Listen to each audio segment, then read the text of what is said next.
So I've been using the Battle68 by EWEADN for a bit now, and I would honestly use this keyboard over my wooting if I already hadn't customized my wooting. I was sent the Battle68 Legend Edition with the Space Magnetic switches by EWEADN, but just as always, I am always 100% honest with the products that are sent to me, and I was not paid to say anything. Now, depending on which theme you get, it looks like the version of the Battle68 also changes, so keep that in mind. Plain black or shadow with the core, aurora, or edge versions featuring the Arctic or Panda magnetic switches. The yellow and gray or starlit colorway with the prime version featuring the Panda magnetic switches. The gray and black gradient or mist colorway with the prime or legend version featuring the Panda or space magnetic switches. And lastly, the red wave or contour colorway featuring the legend version with just the space magnetic switches. Now there are slight differences between each version, with the edge, prime, and legend versions being a bit more premium, while the core and aurora versions are more budget friendly.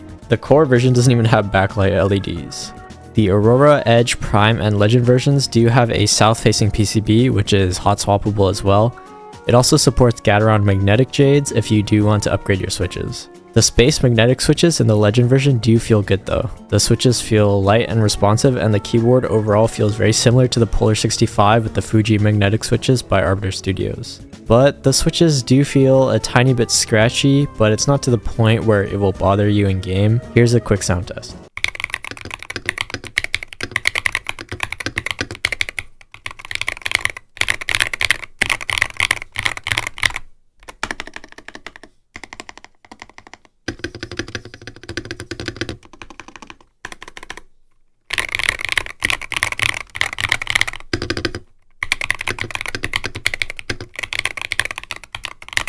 Now the keyboard does have some internal sound dampening, but it could sound better with a little bit more foam as it sounds a bit hollow. Spec wise, once again, this keyboard is better than my wooting 60HE. It has 8K polling, 0.02 rapid trigger precision, 0.125 millisecond latency, adjustable key travel from 0.08mm to 3.4mm. Not to mention the price of only $49 to $69. But you may be asking, how does this keyboard feel in game? So like I mentioned before, the Battle68 feels exactly like the Polar 65, but the rapid trigger on the Battle68 actually feels better and more noticeable.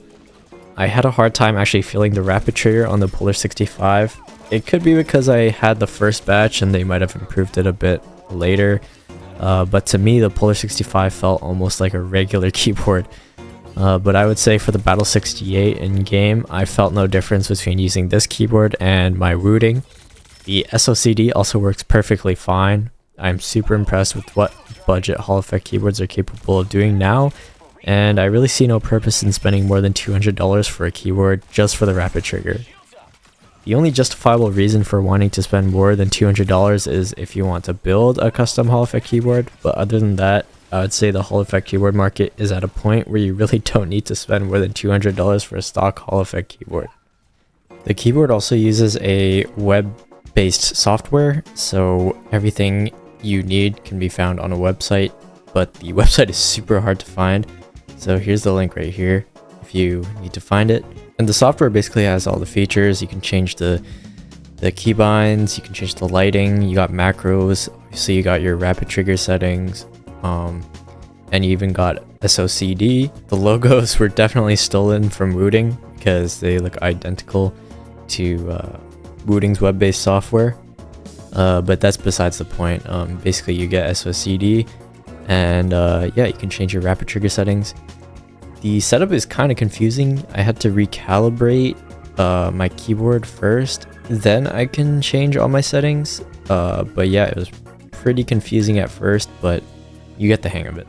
Now let's talk about what you get in the unboxing. So right off the bat, you get a keyboard with a little dust cover for it, and then you have the keyboard itself, a little user's manual, and you also get a keycap and switch puller with some extra switches and a USB-C cable.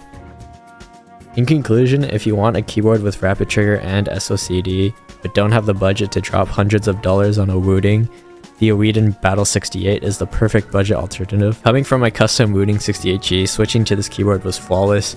I didn't feel a difference in my performance, and it felt as if I was using my wooting. The fact that this keyboard only costs from $49 to $69 makes me question why bigger brands have their Hall Effect keyboards priced so much more.